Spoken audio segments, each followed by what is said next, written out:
السلام علیکم ورحمۃ اللہ وبرکاتہ. الحمد للہ رب العالمین والصلاۃ والسلام علی اشرف الانبیاء والمرسلین نبینا محمد وعلی آلہ واصحابہ اجمعین وبعد. يقول الله سبحانه وتعالى: أعوذ بالله من الشيطان الرجيم بسم الله الرحمن الرحيم. الطلاق مرتان فإمساك بمعروف أو تسريح بإحسان ولا يحل لكم أن تأخذوا مما آتيتموهن شيئا إلا أن يخافا ألا يقيما حدود الله فإن خفتم ألا يقيما حدود الله فلا جناح عليهما فيما افتدت به تلك حدود الله فلا تعتدوها ومن يتعد حدود الله فأولئك هم الظالمون. اس آیت کریمہ میں اللہ تبارک و تعالیٰ نے طلاق سے متعلق بہت زیادہ صریح اور واضح احکام بیان فرمائے اور آگے کی کئی آیتوں میں طلاق ہی سے متعلق متعدد مسائل اور ان کی تفصیلات اللہ تبارک و تعالیٰ بیان فرما رہا ہے. طلاق کے سلسلے میں یہی وہ آیتیں ہیں جن آیتوں کو ہمیشہ پڑھا جاتا ہے اور انہی کا تذکرہ ہوتا ہے، انہی کو بیان کیا جاتا ہے، اور اس کے باوجود بھی طلاق کے سلسلے میں بہت زیادہ اختلاف لوگوں کے ہاں پایا جاتا ہے. اور طلاق ثلاثہ کا مسئلہ بہت زیادہ شد و مد سے پچھلے چند سالوں میں اٹھا، اور پھر اس کے نتیجے میں کیا کچھ ہوا ملک میں، آئین میں، وہ ساری چیزیں ہمارے اور آپ کے سامنے ہیں. یہ آیتیں اور ان آیتوں سے متعلق جو تفسیر کے اقوال ہیں، تفسیر میں صحابہ کرام ابن عباس رضی اللہ تعالیٰ عنہ، تابعین میں ابن زید اور دیگر بہت سارے تابعین کا جو کچھ بھی اثر اور اقوال جو بھی مروی ہیں، اگر ان تمام چیزوں کے ساتھ ہم ان آیتوں کو پڑھیں اور اسے سمجھیں تو بڑی آسانی کے ساتھ یہ مسئلہ ہمارے سامنے واضح ہو سکتا ہے. اس لیے ہمیں چاہیے کہ ہم اب یہ وہ صریح آیتیں ہیں جو ہماری آنکھوں کے سامنے ہیں اور ساری تفصیلات بستہ بستہ ہمارے سامنے آئیں گی. اسی لیے ہمیں چاہیے کہ ہم ان آیتوں پر خصوصیت کے ساتھ غور کریں اور طلاق کے مسئلے کو اللہ کی کتاب سے براہ راست اور اس کی تفسیر سے براہ راست سمجھیں تاکہ اس مسئلے میں اختلاف ختم ہو اور ذہنوں میں جو الجھنیں عام طور پر آتی ہیں وہ بھی ختم ہو جائیں. اللہ تبارک و تعالیٰ فرماتا ہے: الطلاق مرتان فإمساك بمعروف او تسریح بإحسان. طلاق دو مرتبہ ہے، طلاق دو مرتبہ ہے. فإمساك بمعروف، پھر یا تو بھلائی کے ساتھ روک لینا ہے، او تسریح بإحسان، یا حسن سلوک کے ساتھ انہیں آزاد کر دینا ہے. یہ اس ٹکڑے کا ترجمہ ہے. اب آپ دیکھیں کہ اللہ تبارک و تعالیٰ نے صراحت کے ساتھ فرمایا ہے کہ طلاق دو مرتبہ ہے. مرتان، مرہ کے معنی ایک مرتبہ کے ہوتے ہیں، اور مرتان دو مرتبہ، ثلاث مرات تین مرتبہ، اربع مرات چار مرتبہ. بہرحال تو یہ مرہ مرتبہ ہے، بار، ایک بار، دو بار، تین بار. اللہ تبارک و تعالیٰ فرماتا ہے طلاق دو بار ہے. فإمساكم بمعروف، اور پھر اس کے بعد ان دو مرتبہ جو طلاق دی جائے گی، دو مرتبہ طلاقوں کے بعد، دو طلاقوں کے بعد نہیں بلکہ دو مرتبہ الگ الگ، ایک مرتبہ پھر دوسری مرتبہ، ان دو مرتبہ کے بعد پھر یا تو آپ بھلائی کے ساتھ بیوی کو رکھ لیں اور یا پھر بھلائی کے ساتھ اچھے سلوک کے ساتھ بیوی کو اپنے سے جدا کر دیں. یعنی دو ہی مرتبہ ہمیں طلاق کا چانس ہے، واپس لوٹا سکتے ہیں. اس کے بعد پھر چانس لوٹانے کا نہیں ہے. یا تو آپ رکھ لیں اپنے پاس فائنلی، اور یا تو پھر اسے آزاد کر دیں تاکہ وہ جہاں چاہے اپنے ولی کی نگرانی میں شادی کر لیں، نکاح کر لیں. اس کے بعد جو تیسری طلاق کے بعد جو ایکشن ہوگا، تیسری طلاق کے بعد جو نتیجہ ہوگا کہ لوٹانے کا چانس، لوٹانے کا موقع، روک لینے کا موقع ختم ہو جائے گا، اس کا تذکرہ اللہ تبارک و تعالیٰ نے آگے والی آیت کریمہ میں کیا ہے. وہ آیت کریمہ آگے آ رہی ہے. اس کے بعد والی آیت کریمہ یہ آیت نمبر 29 ہے، 229، اور اس کے بعد 230 میں وہ آیت کریمہ آ رہی ہے. اس میں اللہ تعالیٰ نے یہ بیان فرمایا ہے کہ تیسری طلاق اگر آدمی دے دے گا تو پھر اس کے بعد اس کا نتیجہ کیا ہوگا.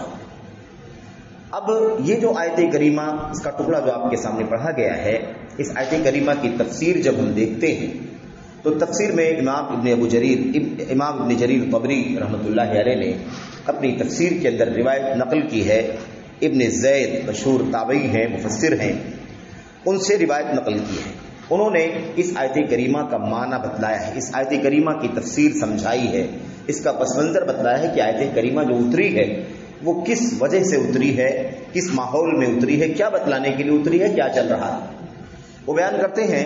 کہ طلاق کا جو سلسلہ، طلاق کا جو معمول، جو عمل طلاق کے بارے میں چل رہا تھا اسلام سے پہلے، زمانے اسلام سے پہلے، زمانے جاہلیت میں، وہ یہ تھا کہ آدمی اپنی بیوی کو طلاق دیتا تھا، اور طلاق دینے کے بعد 1 مہینہ گزر جاتا تھا، 2 مہینہ گزر جاتا تھا، تیسرا مہینہ جیسے گزر کر ختم ہونے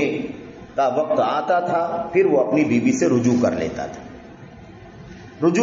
تھا،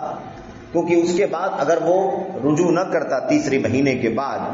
اسے رجوع نہ کرتا، نہ لوٹاتا، تو ایسی صورت میں اس کے لیے آزادی ہو جاتی، وہ چاہتی تو اپنے ولی کی نگرانی میں کہیں شادی کر لیتی، نکاح کر لیتی۔ اس طریقے سے ایک مرتبہ ہو گیا، دوبارہ پھر وہ رجوع کر سکتا ہے، دوسری مرتبہ بھی رجوع کا امکان ہے۔ قرآن کریم میں بھی اللہ تبارک و تعالیٰ بیان فرماتا ہے 2 مرتبہ طلاق، پھر دوبارہ بھی طلاق دیتا تھا، اور طلاق دینے کے بعد پھر 1 مہینہ 2 مہینہ تیسرا مہینہ گزرنے سے پہلے وہ رجوع کر لیتا تھا، لوٹا لیتا تھا، اپنی بیوی بنا لیتا تھا، یہ کام وہ کرتا تھا۔ اب ہم جانتے ہیں کہ یہی 2 مرتبہ ہے طلاق کا، جس میں آدمی کو کہا جا رہا ہے، اللہ فرماتا ہے کہ اس کے بعد آپ کو فیصلہ کرنا ہے، یا تو آپ لوٹا لیں اور یا تو آپ چھوڑ دیں۔ اب اس کے بعد اگر آدمی طلاق دے دے گا، تیسری مرتبہ طلاق دے دے گا، تو پھر یہ امکان، یہ جو بات بتائی گئی ہے فَإِمْسَاكٌ بِمَعْرُوفٍ اور تَسْرِيحٌ بِإِحْسَان، یا تو بھلائی کے ساتھ آدمی اپنے پاس رکھ لے اور یا پھر اچھے سلوک کے ساتھ چھوڑ دے، یہ چانس، یہ موقع، یہ فرصت ختم ہو جائے گی، یہ امکان نہیں رہ جائے گا پھر۔ لیکن یہ زمانے جاہلیت میں کیا کرتے تھے، تیسری مرتبہ بھی ایسے ہی کرتے تھے، اور 3 مہینہ ختم ہونے سے پہلے رجوع کر لیتے تھے، پھر چوتھی مرتبہ، 5ویں مرتبہ، 6ٹھی مرتبہ، ایسے ابن زید رحمۃ اللہ علیہ نے اپنی تفسیر میں بیان فرمایا ہے کہ 100 مرتبہ زمانے جاہلیت میں لوگ طلاق دیتے تھے، اور مہینہ تیسرا ختم ہونے سے پہلے اپنی بیوی کو واپس لوٹا لیتے تھے۔ اب آپ سوچئے کہ اگر اس طرح کا سلسلہ چلتا رہے تو پھر بیوی جو ہے وہ کس قدر اذیت میں، کس قدر مصیبت اور مشکل میں رہے گی۔ وہ نہ تو بیوی رہے گی بیوی کی حیثیت سے، اور نہ وہ آزاد ہو جائے گی کہ کہیں اور نکاح کر کے وہ اپنی سکھ اور چین کی زندگی گزار سکے۔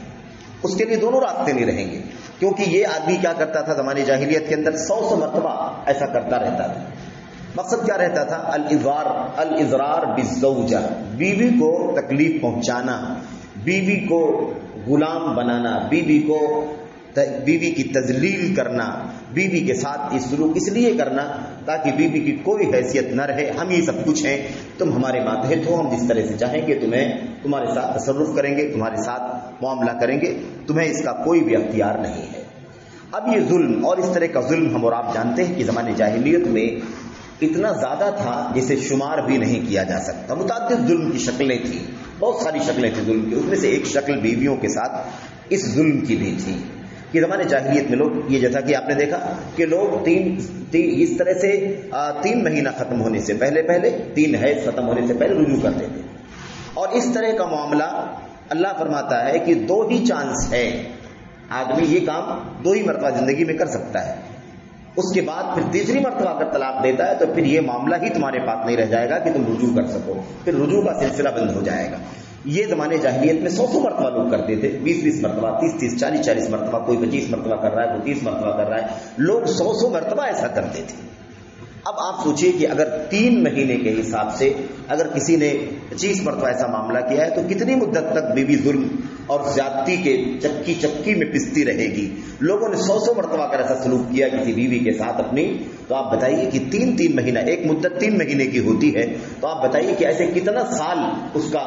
ظلم کے تحت گزر جائے گا، اور وہ کس طرح سے اذیت کے ساتھ زندگی گزار سکے گی۔ اللہ تبارک و تعالیٰ نے، ابن زید فرماتے ہیں، اللہ تبارک و تعالیٰ نے اس ظلم کے نظام کو، اس ظلم کے رویے کو جو بیویوں کے ساتھ چلتا تھا زمانے اسلام سے پہلے،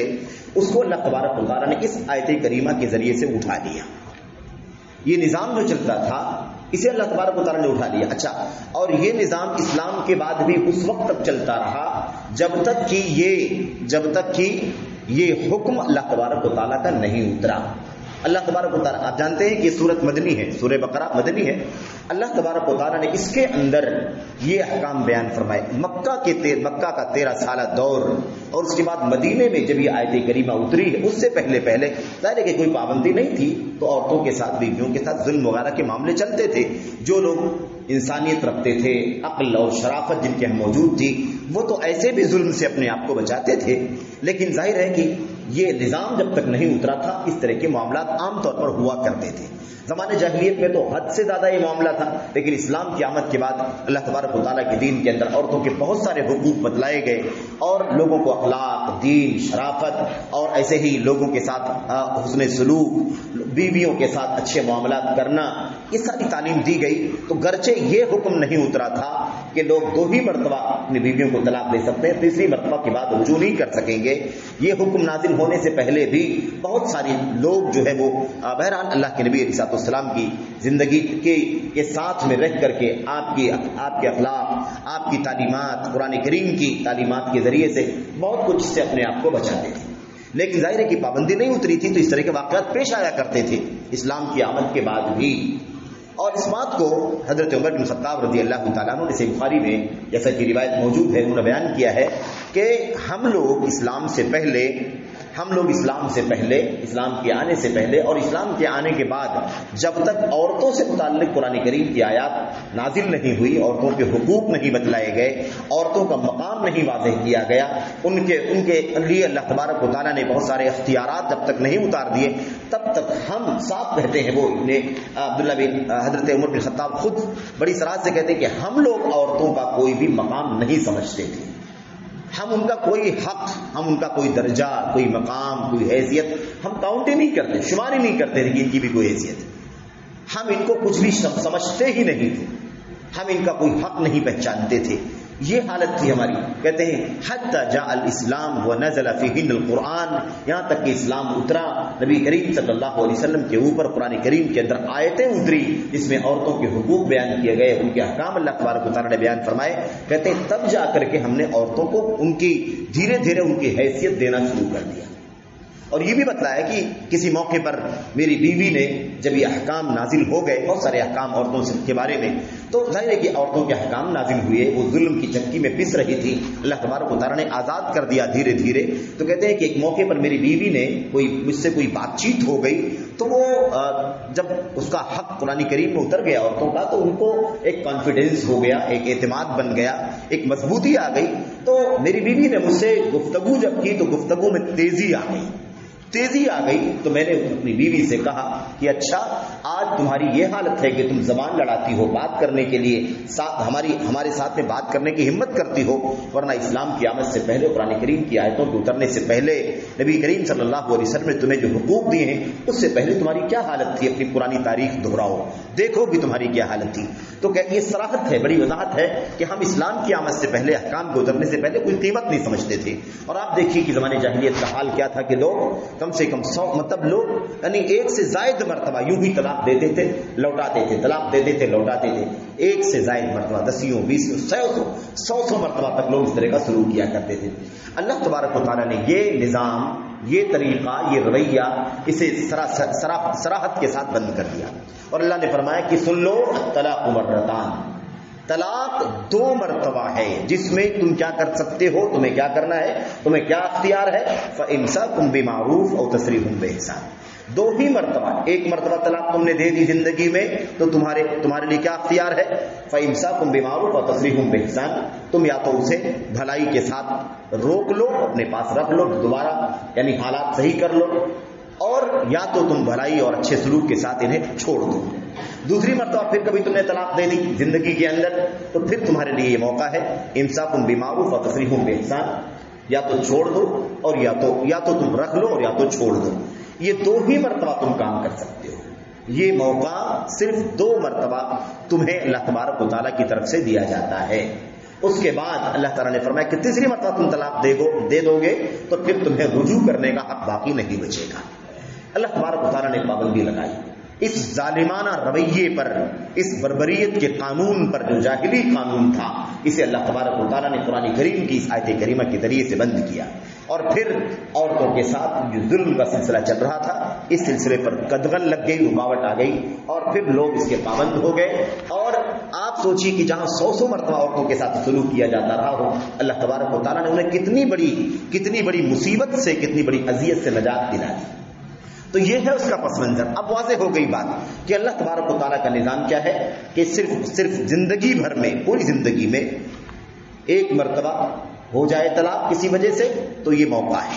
یا تو لوٹاؤ یا تو اپنے پاس رکھو، یا تو اپنے پاس رکھو اور یا تو چھوڑ دو. پھر کبھی زندگی میں موقع ایسا آ جائے اختلاف کا اور انبن ہو جائے، طلاق کی نوبت آ جائے. اس سے قطع نظر میرے بھائیوں کہ طلاق یہ پہلا مرحلہ نہیں ہے.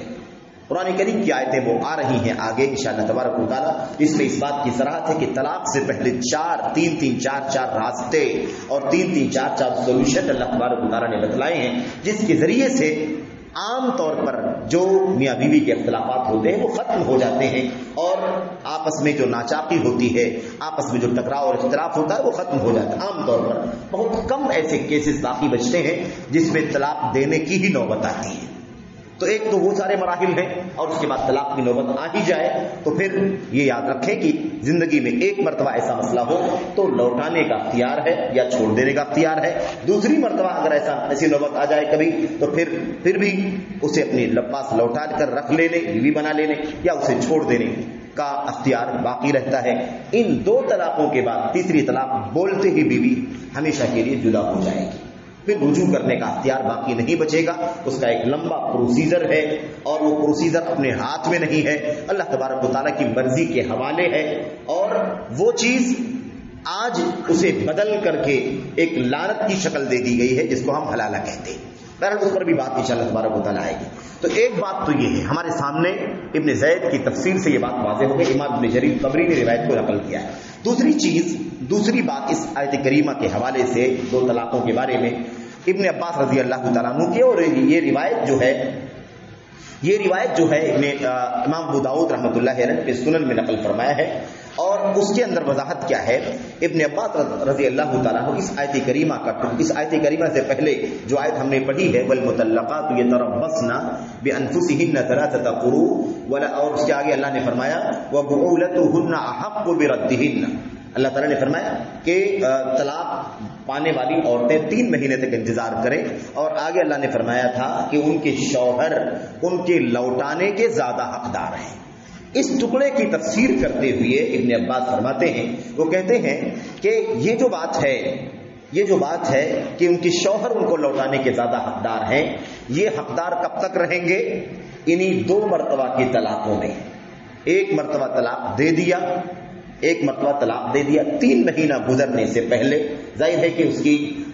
کی شوہر کا ہی زیادہ حق ہے، اور 3 مہینے سے جب مدت آگے چلی جائے گی تب بھی اگر شوہر رجوع کرنا چاہتا ہے تو نئے نکاح سے رجوع کر سکتا ہے، وہ حقدار زیادہ ہے. ایسی زندگی میں دوبارہ کبھی ہو جائے تو 3 مہینے کے اندر یا 3 مہینہ گزر جانے کے بعد نئے نکاح کے ذریعے سے لوٹانے کا زیادہ حقدار اس کا شوہر ہے. یہ تو قرآن کریم کے اندر ہے. ابن عباس فرماتے ہیں کہ یہ حق لوٹانے کا زیادہ حقدار کون ہے؟ شوہر ہے. یہ لوگ 3ری مرتبہ، 4تھی مرتبہ، 5ویں مرتبہ، 6ٹھی مرتبہ، 10ویں، 20ویں، 100ویں مرتبہ بھی سمجھتے تھے کہ ہم ہی حقدار ہیں. یعنی طلاق دینے کے بعد بالکل بھی اگر مدت گزر بھی جائے، 3 مہینے کے آگے مدت گزر جائے، تو یہ میرے بھائیوں 2 مرتبہ تو اسلام کی طرف سے اجازت ہے کہ آپ لوٹا لیں یا رجوع کر لیں یا چھوڑ دیں. لیکن یہ لوگ کیا سمجھتے تھے کہ جب بھی چاہیں جتنی مرتبہ بھی طلاق دیں، کوئی دوسرا اس سے نکاح نہیں کر سکتا، وہ عورت دوسرے کسی سے نکاح نہیں کر سکتی، ہم ہی اس کے زیادہ حقدار ہیں. اللہ تبارک و تعالیٰ، ابن عباس فرماتے ہیں اللہ تبارک و تعالیٰ نے اس پر بھی پابندی لگا دی اس آیت کریمہ کے ذریعے سے کہ 2 ہی چانس ہے جس میں شوہر زیادہ حقدار ہے واپس لوٹانے کا. 3ری مرتبہ لوٹا ہی نہیں سکتا ہے، زیادہ حقدار ہونے کا تو سوال ہی پیدا نہیں ہوتا. تو یہ 2 باتیں، دو اسباب جو اس آیت کریمہ کے بارے میں مفسرین نے، صحابہ کرام میں سے ابن عباس نے اور تابعین میں ابن زید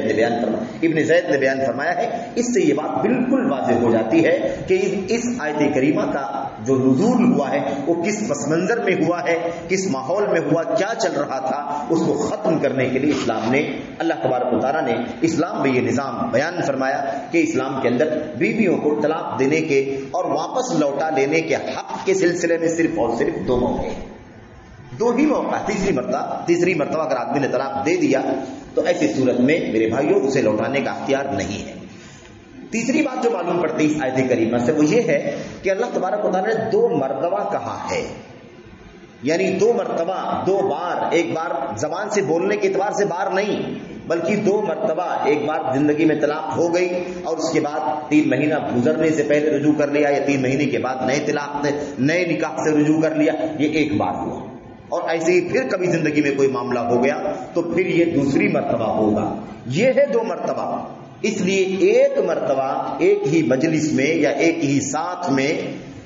آدمی طلاق 3 مرتبہ بولے، 30 مرتبہ بولے، 300 مرتبہ بولے، اس کا کوئی بھی اعتبار نہیں. ایک مرتبہ طلاق بولنا یہ کافی ہے. اس کے بعد جو اس نے 99 مرتبہ زیادہ بولا ہے، 199، 299 یا اس سے کم زیادہ، یہ اس نے فضول بولا ہے، فضول لغو ہے، اس کا کوئی حاصل نہیں ہے، کوئی مطلب نہیں ہے. میرے بھائیوں، ہم جب کہتے ہیں طلاق ایک مجلس کی طلاق، تو آپ سمجھتے ہیں نا طلاق ایک مجلس کی 3 طلاق یا ایک مجلس کی طلاق کا مطلب کیا ہوتا ہے؟ ایک مجلس جو ہے وہ پورے 3 مہینے کا پیریڈ ہے. ایک آدمی نے اگر اپنی بیوی کو طلاق بول دیا، 1 مرتبہ بول دیا، 100 مرتبہ بول دیا، 200 مرتبہ بول دیا، اب وہ چاہے رک کر کے بولے، آدھے گھنٹے کے بعد بولے،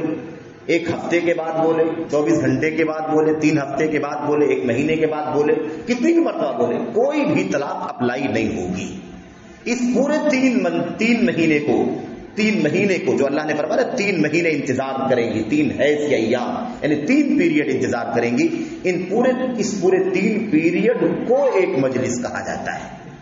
ایک مجلس کا مطلب کیا ہوتا ہے؟ مجلس کا لفظ جو ہے وہ کہاں استعمال ہوتا ہے سمجھنے کی ضرورت ہے، کیونکہ عام طور پر سمجھا جاتا ہے کہ آدمی بیٹھا ہوا تھا اور ایک مجلس میں بیٹھا ہوا تھا، آدھے گھنٹے کہیں بیٹھا ہوا تھا، اس میں 3 مرتبہ بول دیا، 10 مرتبہ بول دیا، 20 مرتبہ بول دیا، تینوں طلاق ہو گئی. ایسا کچھ بھی نہیں ہے، ایسا کچھ بھی نہیں. آدمی کتنی بھی مرتبہ بولے، اس پورے 3 مہینے کی پیریڈ کے لیے وہ 1 مرتبہ بولنا یا 100 مرتبہ بولنا برابر ہے. ایک ہی طلاق واقع ہوگی اور عورت 3 مہینے تک انتظار کرے گی. 3 مہینے کے اندر وہ چاہے تو شوہر یوں ہی رجوع کر لے، اور اگر 3 مہینہ گزر جاتا ہے تو ایسی صورت میں اگر بھی شوہر رجوع نہیں کرتا ہے، پہلی ہی مرتبہ زندگی میں پہلی مرتبہ طلاق کی نوبت آئی ہے اور انسان نے اپنی بیوی کو طلاق دے دیا اور 3 مہینہ گزر گیا ہے، یعنی 3 ماہواری گزر گئی ہے، اس نے رجوع نہیں کیا ہے، تو ایسی صورت میں اب وہ بیوی بائنہ ہو چکی ہے. اس کو اختیار ہے کہ وہ اس شوہر کی طرف سے اگر مانگ آئے کہ میں ہی تم سے دوبارہ نکاح کرنا چاہتا ہوں تو اس سے بھی وہ نکاح کر سکتی ہے، یا اگر کوئی دوسرے رشتے اگر آتے ہوں تو وہ ان کے ساتھ بھی رشتہ کر سکتی ہے. کوئی ضروری نہیں ہے کہ کوئی شوہر کے ساتھ جائے. اگر اس کے ولی چاہتے ہیں کہ اس کے ساتھ ہی رہے یا وہ چاہتی ہے تو اس کے ساتھ نئے نکاح سے، نئے مہر سے، جیسے نکاح کا شرعی طریقہ ہے اس طرح سے نئے طور پر پورا پروسیجر ہوگا اور یہ نکاح ہو جائے گا. اور اگر وہ نہیں کرنا چاہتا ہے، طلاق دے چکا ہے، رجوع نہیں کیا ہے، تو ایسی بھی بیوی بائنہ ہو چکی ہے. اس شوہر کو اپنی بیوی سے، شوہر کو اپنے سے اپنی بیوی کو الگ کرنے کے لیے بالکل ضروری نہیں ہے کہ وہ دوسری طلاق بھی دے، پھر تیسری طلاق بھی دے، ایسا کچھ بھی ضروری نہیں ہے. 1 مرتبہ کی دینے کے بعد رجوع نہیں کیا، 3 مہینہ گزر گیا، بیوی بائنہ ہو چکی ہے. اگر نہیں رجوع کیا ہے تو میرے بھائی جب رجوع کیا ہی نہیں ہے تو اس کی بیوی بنی ہی نہیں، اور بیوی نہیں بنی تو وہ آزاد ہے، وہ کسی اور سے بھی نکاح کر سکتی ہے اپنی ولی کی نگرانی میں. تو اللہ تبارک و تعالیٰ نے اس کے اندر یہ مسئلہ واضح کیا ہے. یہ تینوں مسئلے اللہ تبارک تعالیٰ نے اس کے اندر بیان فرما دیے ہیں. تو آپ دیکھیں اور مزید تفصیلات آگے آ رہی ہیں کہ اللہ تبارک و تعالیٰ نے طلاق کے معاملے میں جو کچھ بھی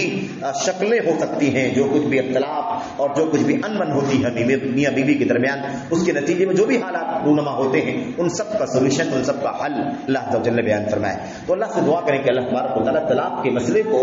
ہمیں اور ساری امت کو سمجھنے کی توفیق عطا فرمائے. طلاق کے سلسلے میں اتنا سارا اختلاف، اتنی ساری باتیں، اتنے سارے مسائل، اور وہ ساری باتیں بھی آئیں گی جو حضرت عمر بن خطاب رضی اللہ تعالیٰ عنہ کے دور خلافت کا واقعہ ہے اور صحیح بخاری وغیرہ کے اندر موجود ہے. اس کا بھی تذکرہ آئے گا کہ اس کا پس منظر کیا ہے اور اس کا سیاق کیا ہے، کیوں عمر بن خطاب رضی اللہ تعالیٰ عنہ نے فیصلہ کیا، اور اس کے بعد اس فیصلے کے بعد کچھ دن جب گزر گئے،